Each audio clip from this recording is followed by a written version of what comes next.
A very warm welcome to all our viewers. The fourth episode of the second season of Franky and Coen's Ukraine Insight. Today we have a lot of interesting news. We have streams with Rick the Ukrainian, ALYONA, GRAMOVA from the front. Here at the table we have our special guest of this week, Jelle Brandt Corstius. Jelle, hi. Very welcome. Of course we have friend of the show, DIKEB. Thank you for having me. And the very much appreciated Koen van Oosten. And Franky van Hintem, our host tonight. And of course, like always, we start with the news.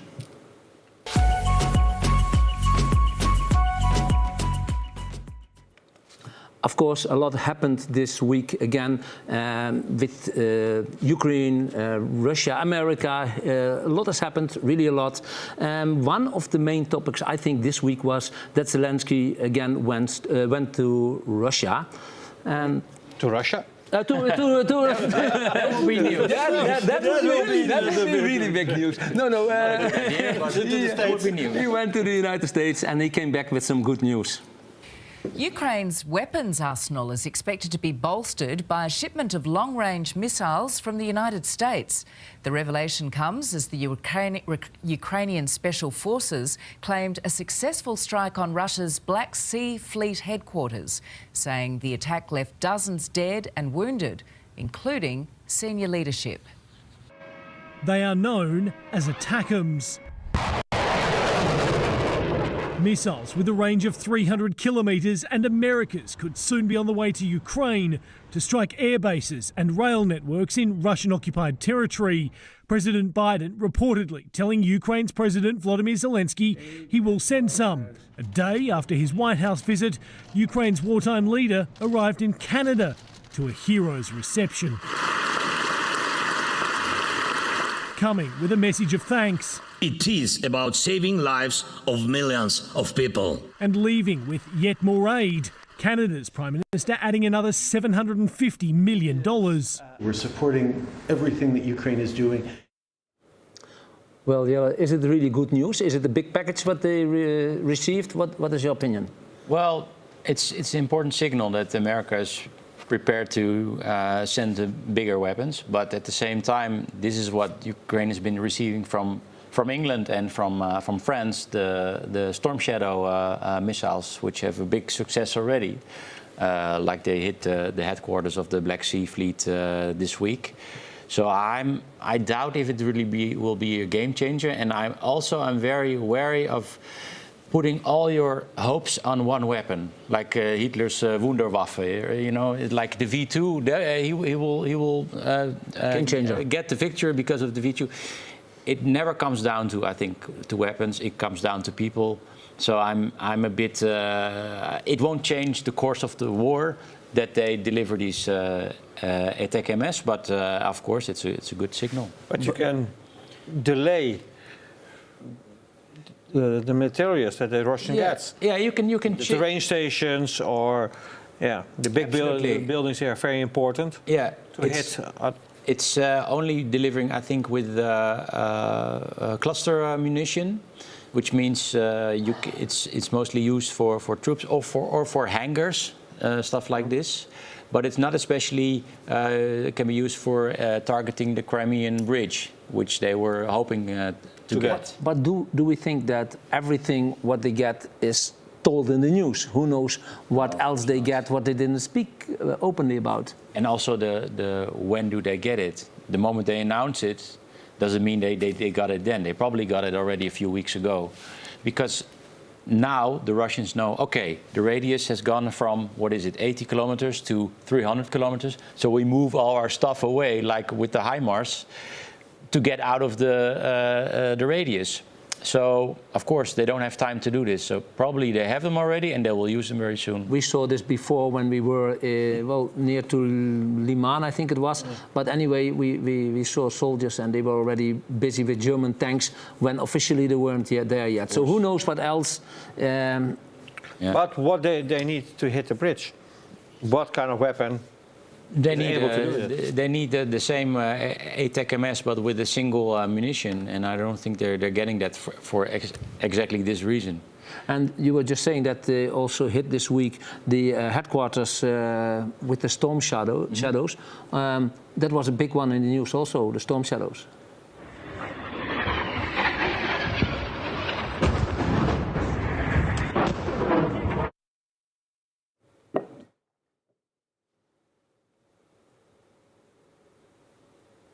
What do we see here, Jelle?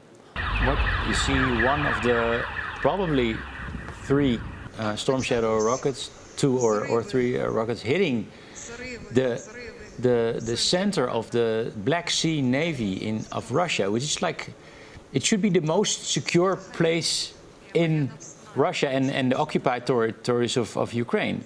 Yet Ukrainians are hitting this place, and this is something incredible. So it is something really that big? It's really big. Apart from that, they probably killed a lot of officers, but just the fact that they hit this building, and apparently this building is not defensed enough. Yeah, but last week they hit the defense system. S-300 system. Exactly. So there has been a build-up. They had these commandos destroying a radar post. You had the drilling platforms that have been bombed. So that has all been in preparation. But looks now like the air defense of Crimea is just zero. Yeah. But now my question again, they can hit with storm shadows this, why not the bridge? Is it far away? Is it so that maybe they don't want to hit the bridge yet? They want to wait for a certain moment when they can attack Crimea? Well, no, I said this is the most important place in all of Russia and occupied territories, but actually it's the bridge. The bridge. So probably that's the last place where they will remove air defense is, of course, the Kerch Bridge, because that would be just such a disaster. Yeah. But humiliation for Putin. But maybe it's not the most ideal moment yet to hit the bridge that big, because maybe they're waiting for a certain moment when they really want to attack the Crimea and only then hit the bridge, because then, of course, it has the most sense. Because if they hit it now, they have time to repair maybe, or to... It's possible, although it will take a long time to repair. Like last time in October, they didn't even destroy the whole bridge, but still it was offline for like 3 or 4 months. So imagine how long it takes if you really just destroy the whole bridge. But I think also what you see, the Ukraine army are not hitting civilians, or they try not hit. If you take the bridge away and you go to Crimea with your whole big army, then you have many civilians. They have to get out of there. Yeah, and that's also, you mean that it's difficult for the people to get away then? Yeah. You get the Mariupol situation. That's why I think this week they had a warning. Now it's time to leave Crimea, because this is like a last warning. So this was really interesting that they said it. Although it could also just be psychological, of course, propaganda, because the Ukrainians are very. Yeah, but I think the double. You see that the Ukraine army not hit civilians. Try not to hit. Yeah, less as possible. Yeah, you have a point there. And also. This week in the news about the vessels who went through the corridor with grain. Now, the first grain ship that set sail from Ukraine has reached Istanbul. This comes after Russia reimposed its Black Sea blockade in July.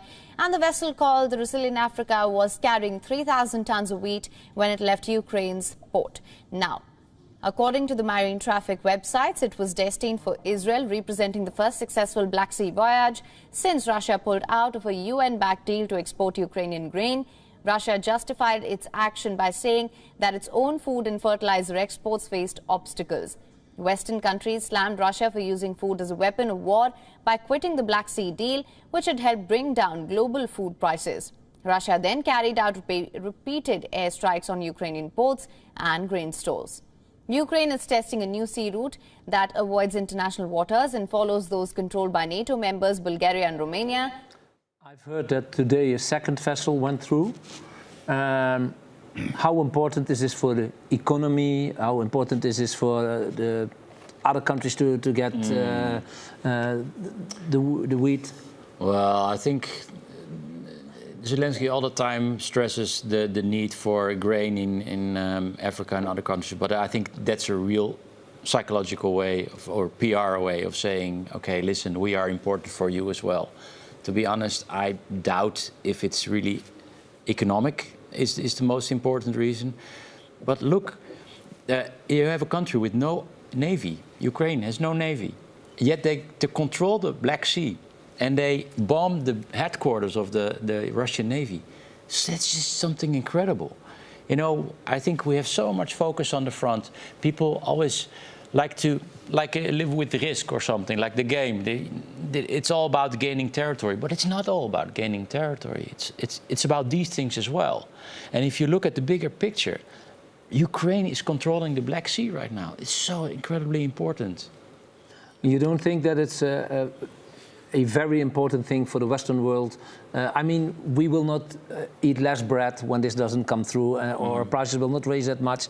You think that influence is not that big? I think they really stress the fact that all this grain ends up in the Middle East and in Africa to convince these countries that they should not blind support Russia. But this grain also is the reason for, well, the start of a conflict between Poland and Ukraine. Poland and Ukraine.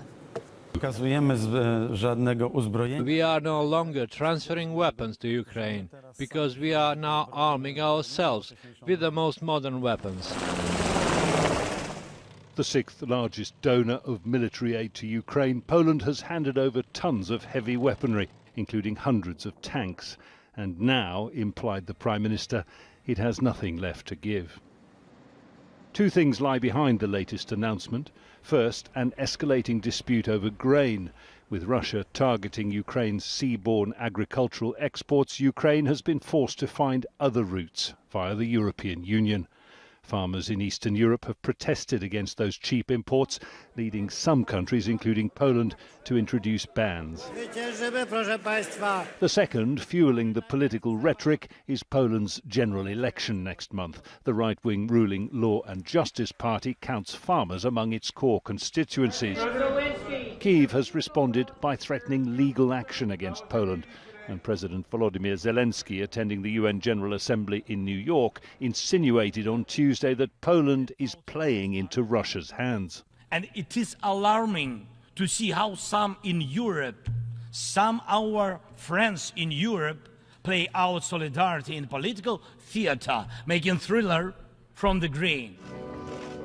And with that, the fracturing of a relationship that has been among the most steadfast since the war in Ukraine began. Actually, this stress and offense by Ukraine to Poland went up and down, the reactions in Poland. First they said, we will not deliver any weapons anymore to Ukraine. And then they said, okay, we will give the weapons which you were already promised. I think that it's already a little bit smoothened now. It's not such a big argument anymore, but it was a heavy one. Yeah, and unnecessary. I really think it's such a pity that they can't solve these things behind cameras. What's the point in the middle of a war to have a fight about this? It's sad, but like you say, it's already evening out. But it was a big mistake from the Ukrainian side? From both sides. I mean, I really don't understand, because they have such a strong bond. Maybe elections coming up in Poland also makes a difference. To show that they are interested in their own business interests. It's possible. I don't know what's going on there. Anyway, the good news is that it's already smoothened it a lot, and it doesn't look like a big issue anymore. Okay, this is the first point of the news. Later in the show, of course, we have a lot of more news. But now it's time for Eric. Yes.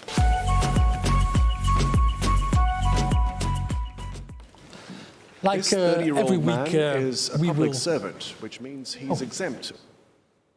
Yeah. Like every week, we have this statement of the week.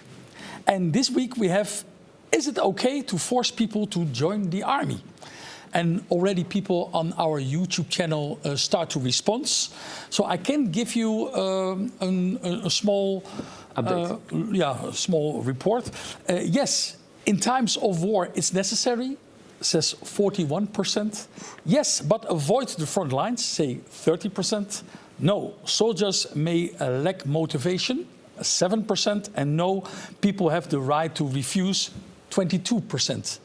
Shocks me, to be honest. Yeah. It shocks me really hard because firstly, it's very easy for us, I have to say first, for us it's very easy to judge because we're here now on our chairs comfortably in a safe location. So people who are voting keep that in mind, that you are on a different situation. But it shocks you that a lot of people are against forced... No, but most of them they vote that they're for. It shocks you that they're for. 41%. Yeah, I thought that, my personal opinion, I thought that 90% will say you cannot force somebody to go to the army. It shocks me. Later we will get more of that. Yes, but, of course. Yeah, it's really shocking, like you said. It's true. Yes, it is. But what about you? But is this theoretical, like for people in Holland, if they would? No, it's everybody who watches to our. No, it's about. Well, maybe we have to say we have in mind of a country in war. Yeah. So that in a country of war, the people can force. The government can force people to go to the army. Yeah, for me it also makes sense. Yeah? Because it's conscription. Yeah, it's conscription. If you wait for, that's the problem with Russia right now. They have to wait for people voluntarily going to the slaughter. Yeah, that's why they don't get enough people, and that's why Putin changed the tactics. It doesn't make sense. Do you have children, Jelle? Yeah. In which age? A daughter of 7. And a stepson is 12. Okay, then he will be 18, and you would live in a country of war, and they would say, "It's your time now," because. Yeah, it's the same story. You have to protect your country, and how else can you get people for the military? It's a tough business. Yeah. We have a video of this.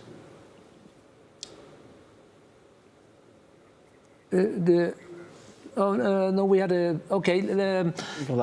Let's go to ALYONA.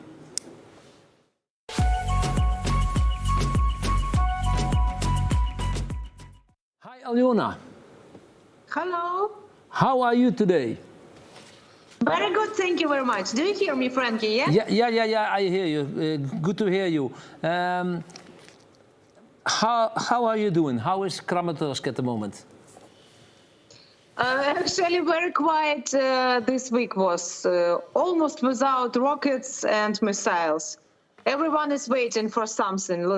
Like all people who live here, always, it's just something quiet, you know. Yeah, but everything is okay. We have good news, small good news from the front line. I mean, Bakhmut direction, step by step, and our militaries get some territories and staying there. That's why we have a good news. It's very important today. That's good to hear. And it's official news, what you can give us, or it's...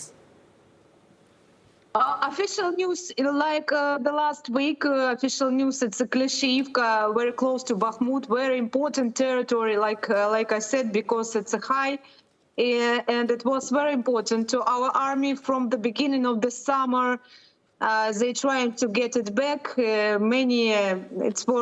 was really big war there, but right now it's Ukrainian flag there. It's a good news. The Russians trying to get back this territory, but everything okay. Good to hear. And you've been very busy this week. Where have you been? Because you made a nice video for us again. Where have you been? What can you tell about it? Actually, this week we're also working with the militaries because we have to know all information about Bakhmut direction all the time. We're working with the troopers, and of course, sometimes we're working with civilian people because we have to show not only how working our Ukrainian army, we have to show how live civilian people close to Frontline. We was very close to Liman direction. If you remember, Liman was deoccupied 1 year ago. Liman and some villages close to Liman. Of course, it's a very difficult situation because you see in the video, this is Yampil. Yampil, it's very close to Frontline, but the people still live here without all communication, without light, almost without water, and still return to these villages. And all the times we have to speak with the people and try to say, no, you have to evacuate it because, first of all, very difficult to work and fight in Ukrainian army with the Russians when our army understand that many civilian people still live in these villages. So we have to show this life, of course, that's why we was there. And some maybe not light stories, very difficult stories. Sometimes we also crying with these people. Let's have a look at it. In dozens of settlements liberated by Ukrainian army last fall, communication that were completely destroyed by the Russian army are still being restored. Mobile communication are returning to cities and villages, but in Yampol, everything is not so simple. 3 дня назад. Туди прилетіло, я там оборудував підвал і винесло і двері. Gennady lived in a village throughout the occupation. He was captured by Kadyrov's men. He says he managed to escape and survive, but his neighbor did not. He was shot. Нас взяли ні за що. Ви координатори. Говорю, у мене телефона взагалі немає. І нас взяли у підвал, кинули, а там обстріл почався з закитного. Говорю, Коля, тікаємо, на все. І втекли, я далі побіг, а він залишився тут. Кажу, приїдуть, це ми для них, говорю, барани. 4 months of occupation for the local is like a year, but the loss of housing after Russian attacks cannot the same like the loss of a loved ones. A year ago, Leonid's son was blown up on a tripwire. The guy was only 20 years old. Мене син пізній хлопчик був і розтяжку вліз. В розтяжку попав? В розтяжку 20 років хлопцю було. Вибачайте мене, я. Це ви нас вибачаєте? Я ж кажу, що... Це коли було нещодавно? Так, вперед було, вже рік назад, почалася війна. Я ж, у мене дочки повиїжджали, а син остався тут з нами, все. Не вернеш. The locals are already accustomed to living to the sound of artillery cannonades. They rarely go down to the basements. Today, about 300 people live in Yampol. This is only a tenth of the village's inhabitants before the start of a full-scale war. From Donetsk region, specially for Franky and Coen. Yes, Alyona, this is very heavy to watch. Of course, we have spoken to many people and we have seen similar situations, but every time again it hurts. How is it for you when you talk to these people? I'm also crying with this man who lost his son, 20 years old. It's difficult. It's a war. For me, all the time, when I'm working with the militaries, I forget about this civilian situation. And maybe when we have a good news, sometimes I'm smiling. Yeah, of course, we have a good news. And then if you find these kinds of stories like this man or this man who by catched by Kadyrov's man, yes, so of course it's difficult to hear. And I'm always asking, why you not evacuated? Why you still stay here? They said, like always, like you also, Franky, hear this before, because this is our home. Yeah. Yes, it is terrible to hear the stories, but here you also heard the man lost his son, like 20 years old. A lot of young people have to go to the army, and I want to show you a video from that, and then afterwards I want to hear your opinion.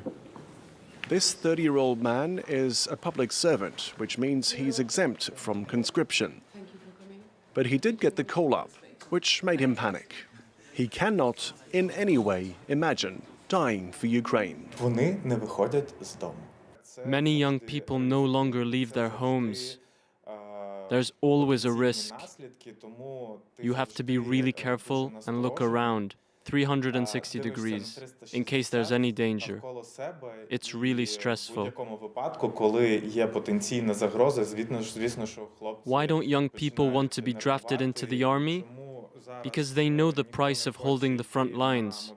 It costs thousands of lives. Each of these flags represents a fallen soldier. Ukraine doesn't communicate exact figures, but estimates put the number of troops killed, injured or captured at around 100,000.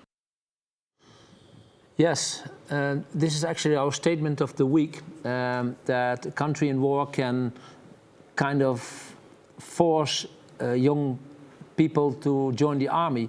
What is your opinion? What do you think about this? For me, it's a very difficult question because if I understand war, it's not for all.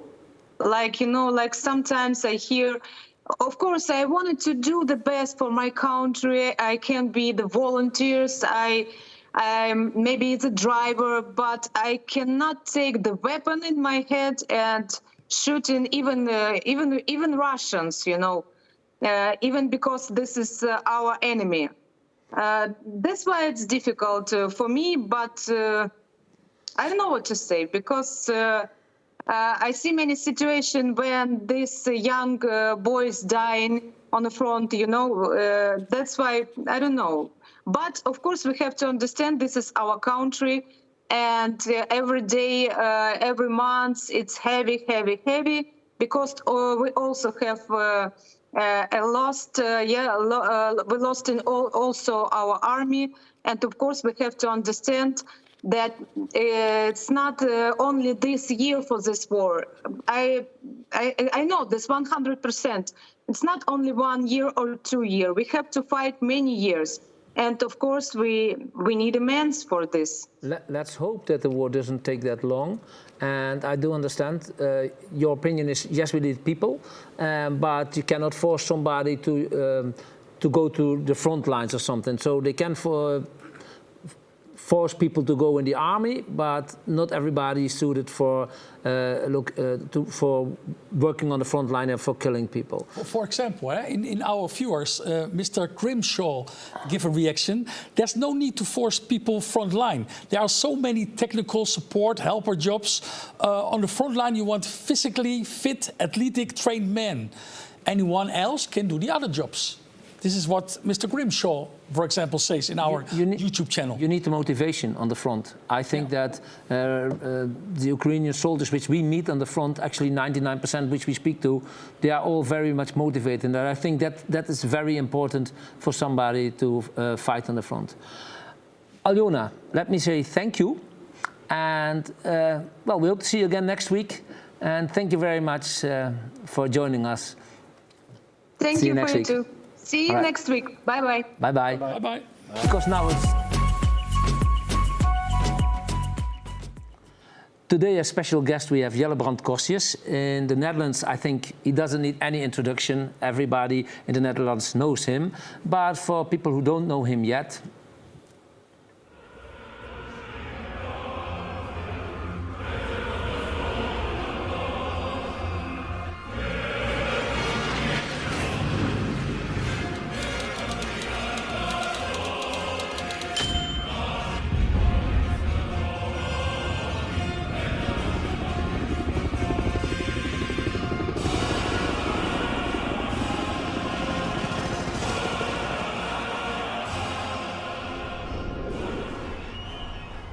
Jelle, thank you very, very much for joining us.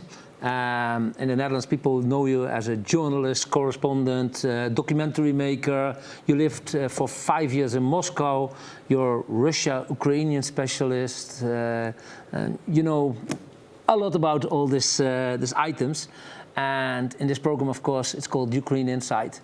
We talk a lot about Ukraine, but maybe it's also interesting for us to know what is going on the other side, on the Russian side. Sure, because I think there are two ways of ending this war. One is Ukraine militarily wins from Russia, and the other one is that Russia collapses. And So not a deal. Well, I mean, if Russia collapses, if the government collapses, there's also no war. So for me, there are always two ways of ending this war. And the focus is very much on the military side and what goes on in Ukraine. But at the same time, it can always happen that the system will collapse in Russia. And then people say, okay, well, Putin has been in power for 23 years. There's no signs. You have all these zombie Russians watching television, brainwashed. Nothing's going to change. But at the same time, who would have thought that in June there would be a mutiny, that Prigozhin would be driving up to Moscow, which he almost reached, and he decided himself not to continue. Do you think he would have made it to Moscow? Possibly. Probably he wouldn't have ended up at the Kremlin, but it would have been very devastating for Putin. This is already devastating. But I just want to give an example that things might change, and they might change quicker than you think. And I'd like to talk a little bit about propaganda in Russia and the function of it. And that actually goes back to 2011. Putin has been in power then for 11 years. It is this short period where he was a prime minister. He wasn't the president. Medvedev was president. He was prime minister. And there's a live television show, boxing match, MMA, I think. And Putin climbs into the ring. And I brought this video to see what happens. Let's have a look.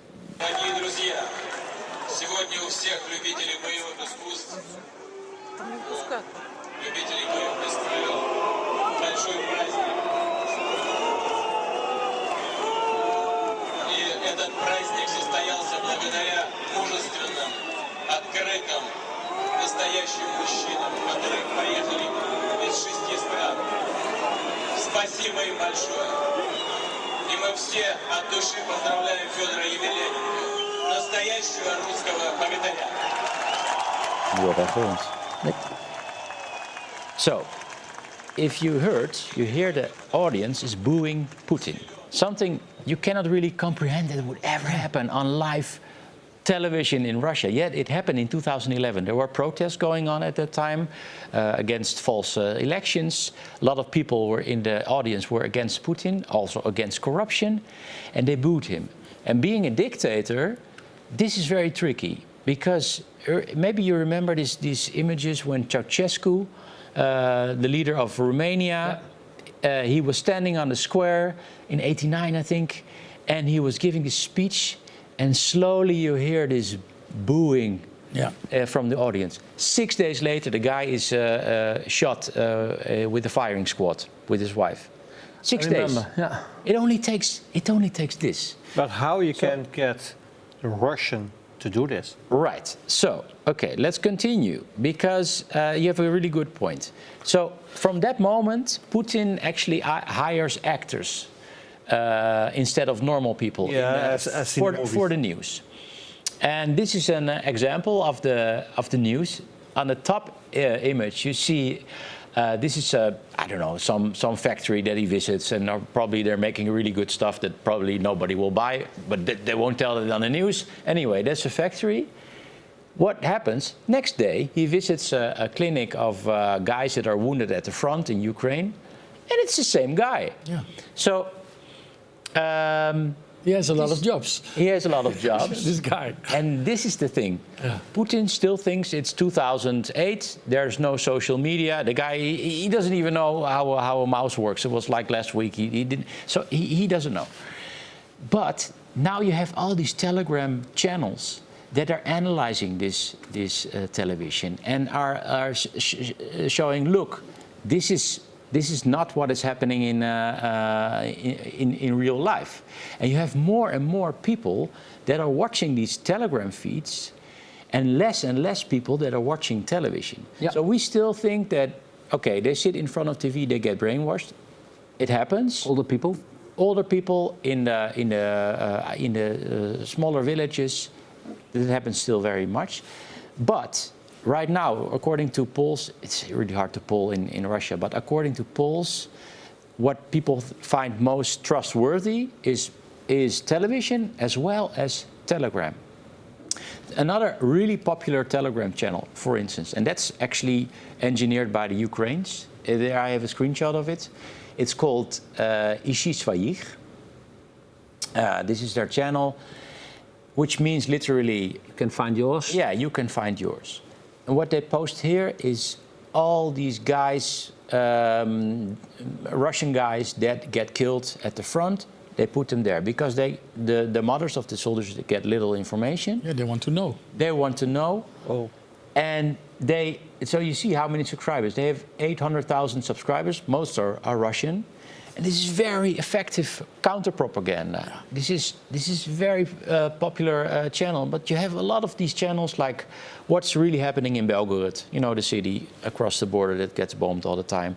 You have all these things. So I don't want to give people hope, but at the same time, the path to peace can happen in Russia as well, and this is something we still need to focus on. Yeah. But then you get the question, what happens after Putin? I mean, who will be the new? Yeah, because maybe you also talk to these Ukrainians that say, listen, let's just stick to Putin because something worse might happen.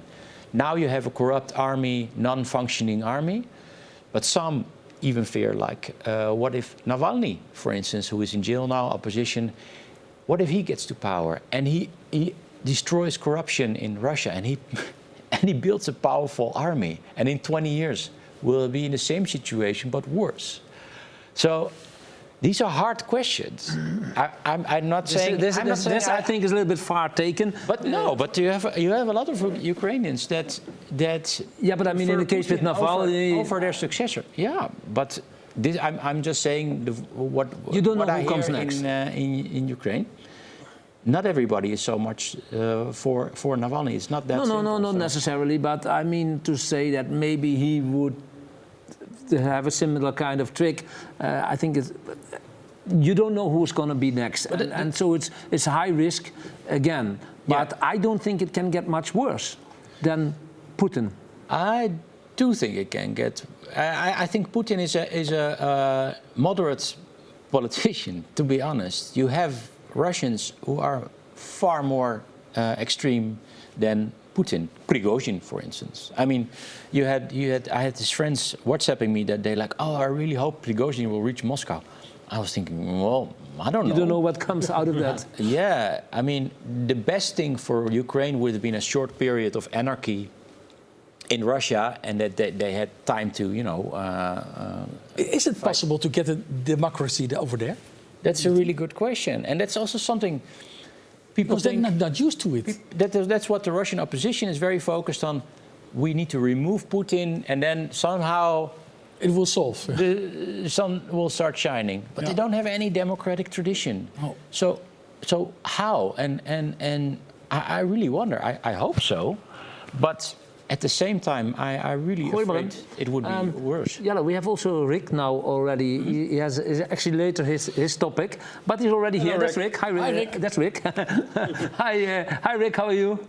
I'm good. Nice to meet you, Jelle. And I'm nice happy to see you, Coen, Eric, Franky. Glad to see all of you. And I have something to say about Jelle's section. So interesting. Down. That's so cool. Can I listen a little bit louder? Can I hear a little bit louder? Check. No, it's on your side, Rick. It's our side. Here for the. In the studio, it's not loud enough. Yeah. That's okay. Guys, let's talk about what I prepared. No, not yet, because actually it's not your theme yet. But I heard from, well, they told me that you are very interested to chat with us also in this subject. Awesome. So give us your opinion about this. What could happen after Putin? So even if Putin would be taken out. As Jelle just said, they don't have democratic tradition. So whatever happens after Putin is not going to be good for Ukraine. It's my opinion on this. And I guess that also right now we don't have, I mean, not we, Russia doesn't have any strong leader who can lead people like Prigozhin did.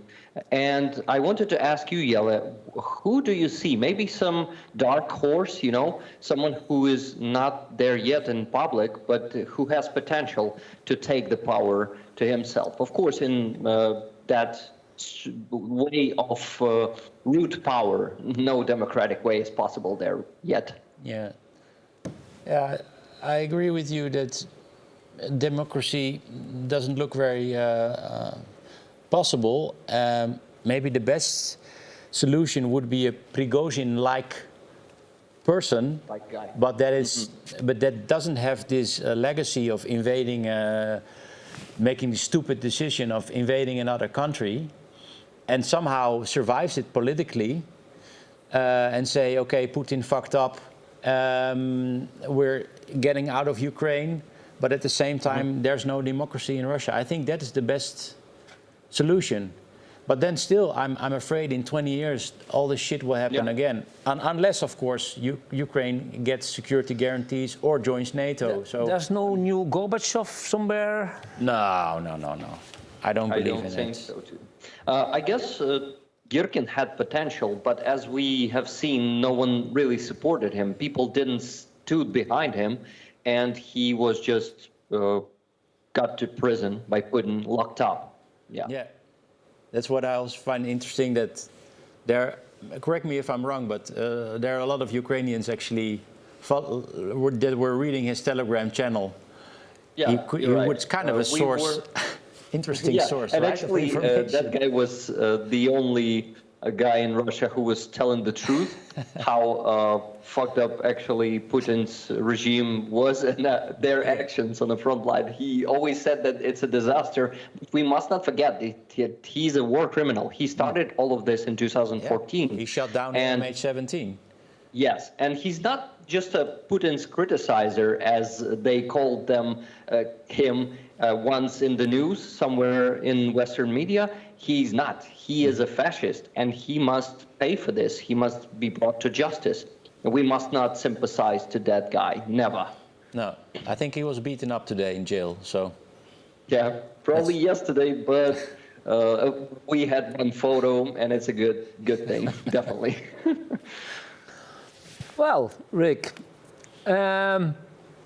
what else do you think in the news was very interesting this week? Did you have something in mind what you think, well, that's worth talking about a lot?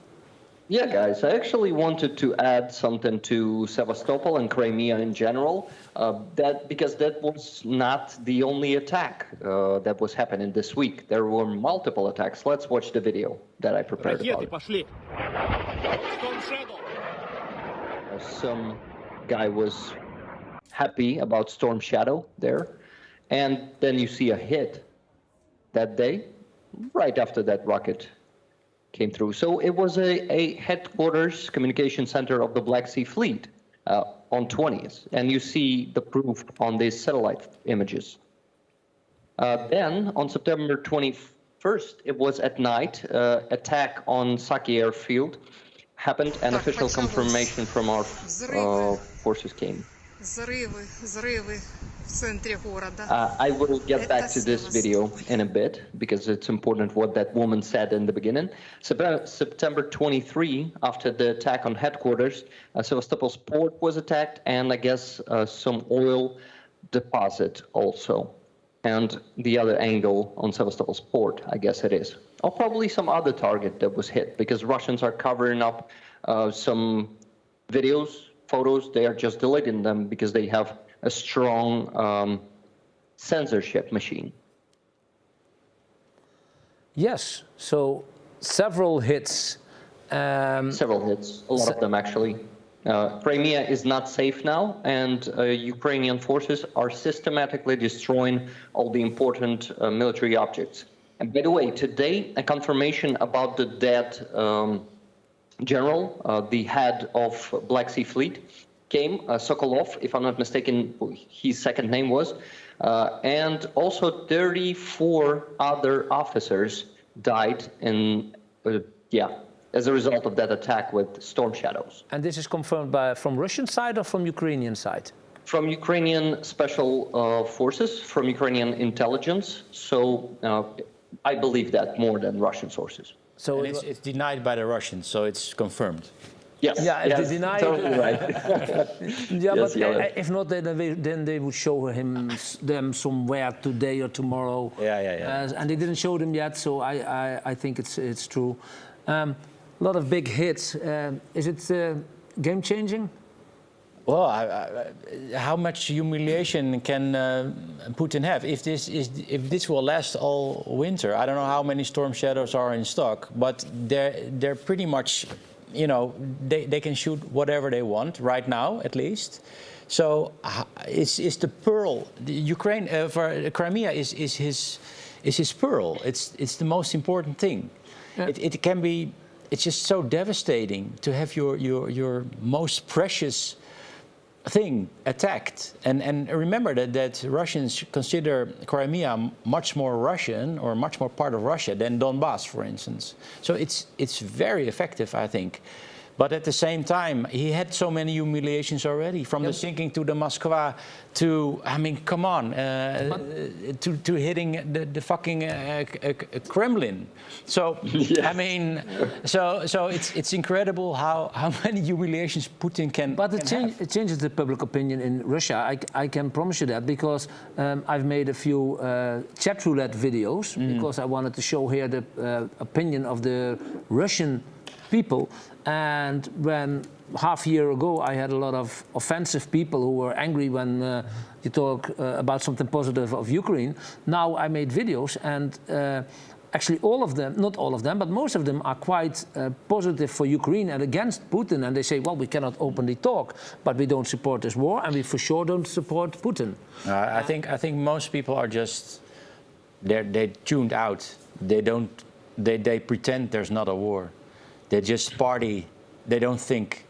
That's my opinion about Russians. Do you think that the Russian, and that's also a question for you, Rick, do you think that the Russian civilians are also guilty in this war by that they chose for Putin before, or that they do not enough go against him? Do you think they are guilty as well? Yes, my opinion is that they are responsible too, and collective responsibility is the right thing, because, guys, if you have been brainwashed, it doesn't spare you of responsibility that you are supporting this war, that you come in here to Ukraine, and even if you're not, you're supporting your army, because a lot of civilians there in Russia, they support their army. They send supplies. By the way, sorry that I'm gonna interrupt myself on this topic, because I wanted to tell you that what that woman was saying in the beginning of the video. She said the Ukrainian word "почалося," which is "it has begun," but she said it in Ukrainian, and that's another indicator that there are a lot of people on occupied territories who are waiting for Ukraine. And she was actually excited and happy, though it was happening in her city. You know, she was saying that this is Sevastopol in the end. She was pretty happy about it, I must say. Clear? So, yeah, clear. In Crimea, actually, how big would be the percentage Russian people living there, or pro-Russian people against Ukrainian, pro-Ukrainian? I don't know pro-Russian, but correct me if I'm wrong, but most are still Russian-speaking, maybe even Russia-leaning, and this is something I worry about sometimes, being from the comfortable position, living in a peaceful country, etc. My country is not at war, but in the end, let's all hope, and I really think that Ukraine will win, even Crimea. So what happens to all these people then? How to make one country out of this again after all this difficulties? This is something I worry about. You see that the cities are split in two. Or Ukraine side and one still. Look what's happening now in Karabakh. Why wouldn't they just kick out anybody that supports Russia? And that may also. I wouldn't be against it. I don't have an opinion about it. But sometimes I really think, what does a post-war Ukraine look like? Well, Rick? There's going to be a lot of challenges, especially ahead of our government. They will change because here we have democratic system, and we will change our government if we don't like them. And it should change, even if we like them, it should change because that's the law of democracy. And yes, we'll have to integrate those people. We'll have to figure out how to properly integrate them. Maybe some deportation of collaborators is actually collaborators who worked for governments of Russians. It should be taking place. We should take it all seriously, and we should be ready to do, you know, some hard stuff, to use some measures that won't be appreciated by some, because our identity is at stake, our sovereignty is at stake, and we are actually fighting for our survival here as a nation. Because if we lean to Russians again, as we did back in the days in 2014 and after, we will lose our sovereignty again. Yeah. I understand. Rick, what happened in Armenia? Yeah, they actually did that amazing special operation, the Azerbaijan army, and they kicked out the separatists and Russian so-called peacekeepers. Then Armenian people who are, you know, against their pro-Russian government, they demand their government to resign, and they are protesting near their governmental buildings. And one of the protests was like this. Let's watch the video. От имени национально-демократического полюса и всего народа Армении от всей души поздравляю Россию с уничтожением штаба Черноморского флота. Ура! Ура! Ура! Слава Украине! От имени национально-демократического полюса Армении и всего народа Армении поздравляю Россию с прорывом украинской армии линии Суровикина на Запорожском фронте. Ура! Ура!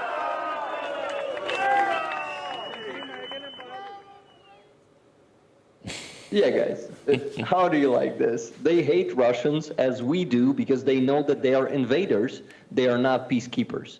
Do you have something to add to that? Well, I wanted to add that Armenians, I think they 20 or 30 years ago, they made a pact with the devil. Yeah. By having Russia as your protector. So I feel bad for everybody in Karabakh. I feel bad for Armenians. But at the same time, I think this is what you get when you ask for Russia to be your protector. You can't trust it. You can't have any security guarantees. And now they're stuck with the consequences. I feel bad for them, but at the same time, I think you could have made different choices. Yes. Yes. Sorry. Go ahead, Rick. Continue. Go ahead.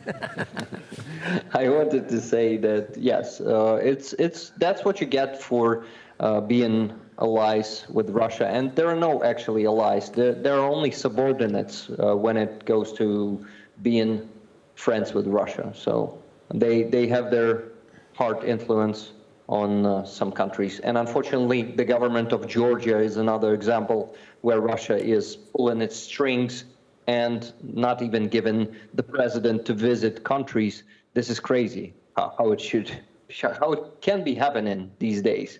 Yeah. Will be continued, I think. Yeah. Rick, let me thank you once again for joining us. Thank you very much for your wise information and your updates on the news. And we'll see you again next week. Thank you very much. If I may stay here and maybe just later ask one question. Yes, let's do so. Of course. And people don't forget, every Sunday evening there's a live stream on Rick the Ukrainian's channel on YouTube. It's very interesting to watch and to join, because you can communicate during his show, and it's very interesting. I've seen it a few times, and you guys should watch. Thank you. Yeah, and then we go to Franky and Coen, I think. Yes.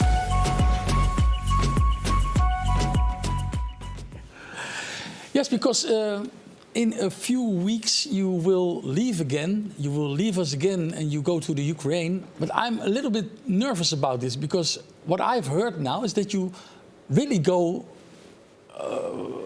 to the dangerous part. How do you feel? What do you feel both about it? Well, we are very careful, so we do not go to the most dangerous zones. We are careful with this. How do we feel? I'm not scared. Coen, are you scared? No, not at all. No, we're not scared because firstly we are careful. We have good accompanied army is checking on us all of the time, and but one thing is for sure that anywhere in Ukraine at any moment something can happen. So yeah. like maybe if you just come back from a dentist or something. Пишуть в Кременчук, в укриття, повітряна тривога, ракети в напрямку Кременчука. Коротше, це жесть, чесно. Я вже вийшла після чистки, мене чистенький. Білосніжні зуби. Тільки Даша сказала, що я дуже сильно вичищаю. Ой.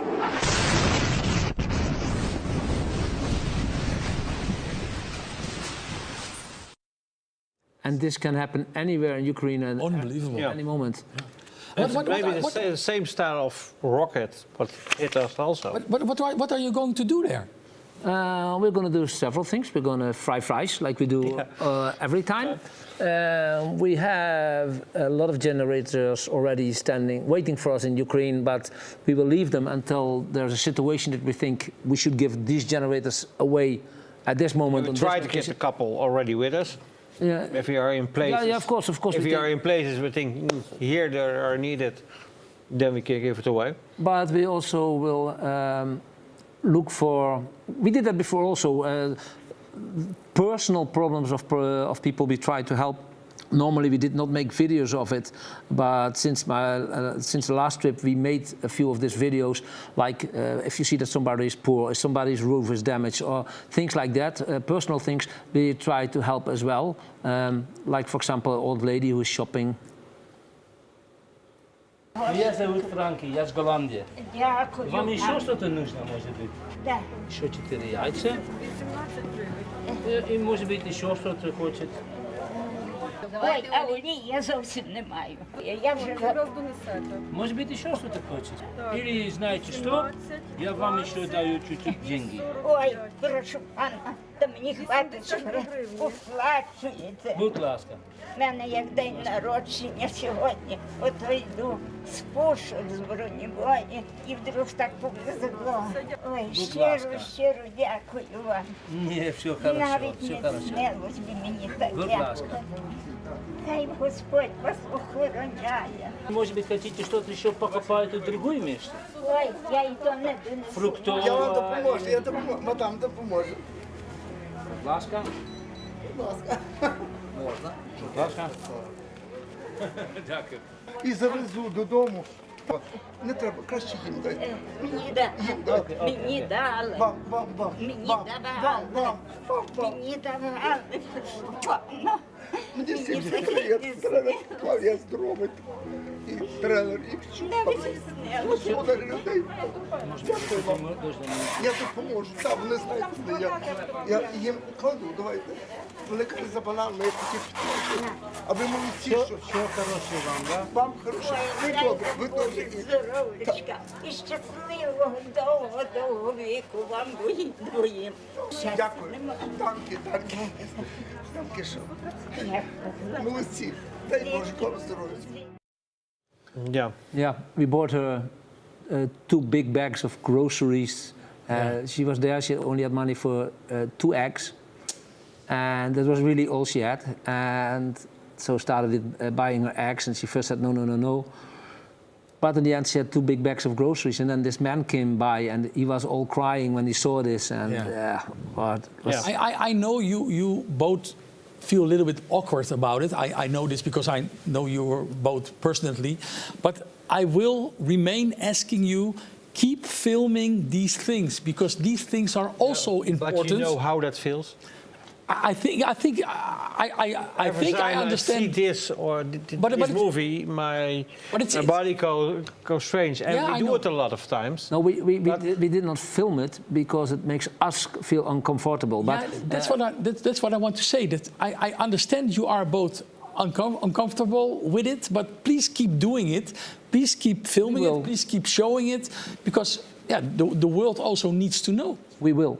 And the older people there have 3,000 to 5,000 hryvnia, so it's 75 to 125 euros a month. That's all they have, and they have to also to pay their monthly kind of costs with it. And the prices, if they go to the normal supermarket, are the same prices as here. Not really, but near. Yeah. It's really expensive if you compare. Not Ukrainian things like vegetables and bread, which is made there. It's cheap, but all the like coffee or something. Import stuff. Import stuff is almost as expensive as here, and you can imagine if you have to do it with that little amount of money every month. There are people they get €75 a week. And cannot. No, I mean here. Oh, so if someone's watching the show right now and has a lot of coffee, who knows? Bring it here, and we take it for you to the Ukraine. Who knows? Yeah. Okay. Well, anyway, how it looks now, Saturday in a week we will be leaving, and we will make a big trip in Ukraine. We go to several locations. We start in the west. For example, we go to militaries, wounded militaries, to hospital. There we will work. We will serve soldiers. We will serve civilians in different locations. And next week we will tell a little bit more about it when we have everything more clear. And that, I think, brings us back to you, Eric, to the statement of the week. Statement of the week. The statement of the week.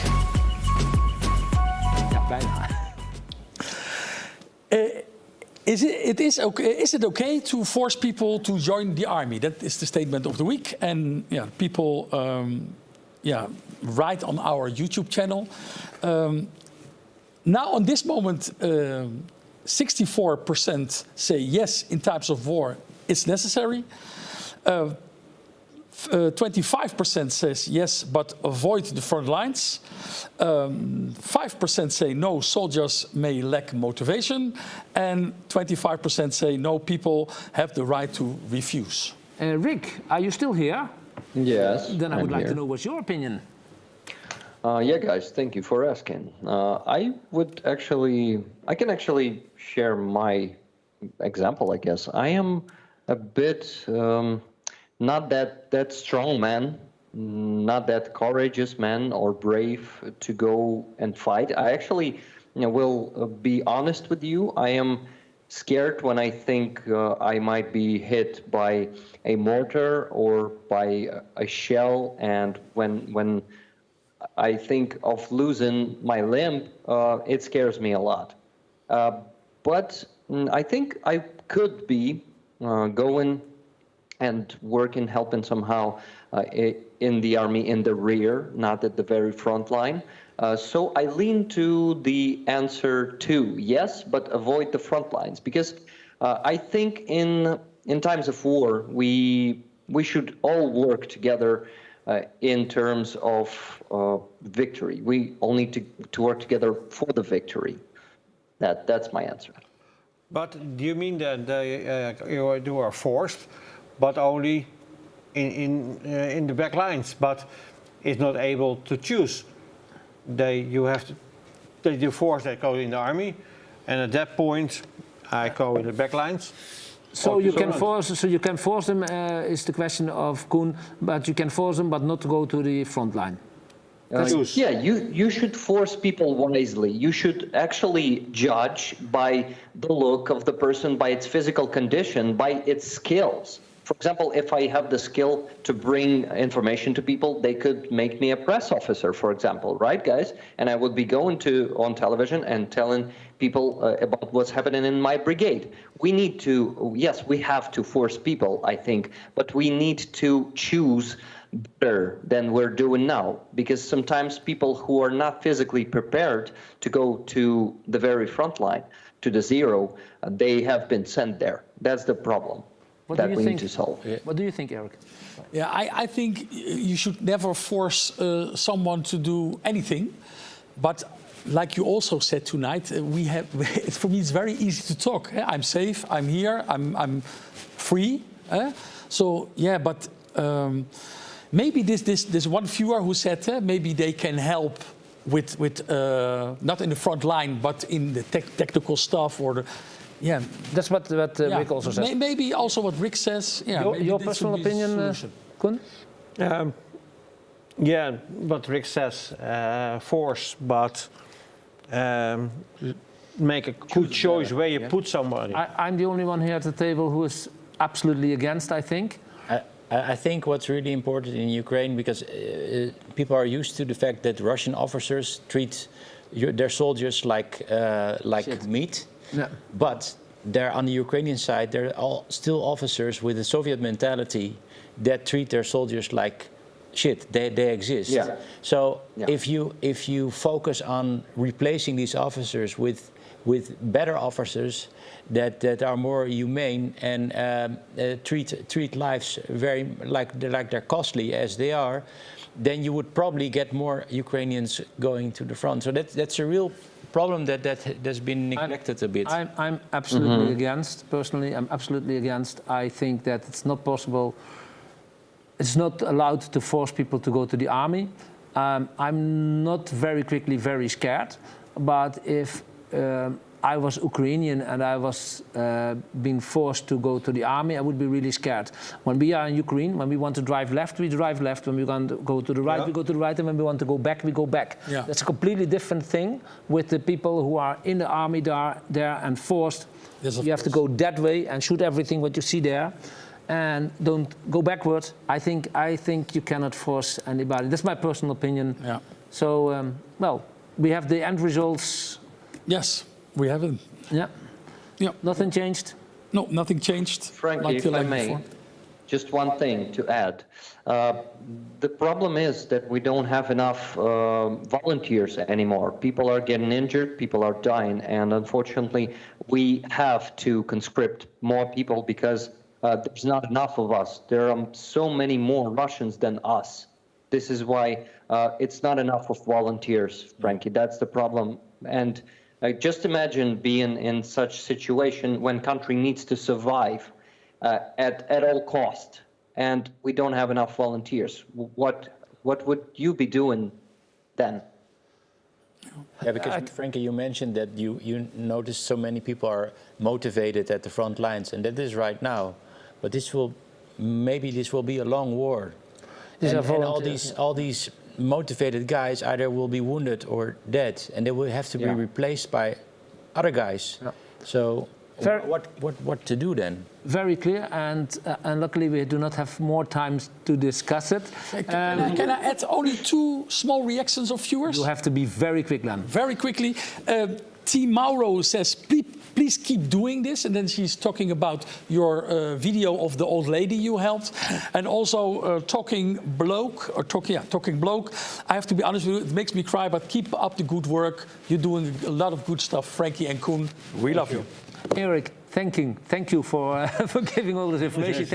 Thank you for joining us. Yes.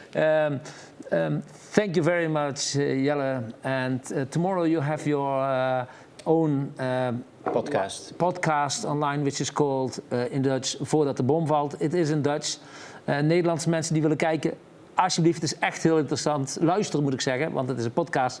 We hebben er zelf een keer aan meegedaan, dus luisteren. Voor de non-Dutch, take a translator or something and follow it anyway.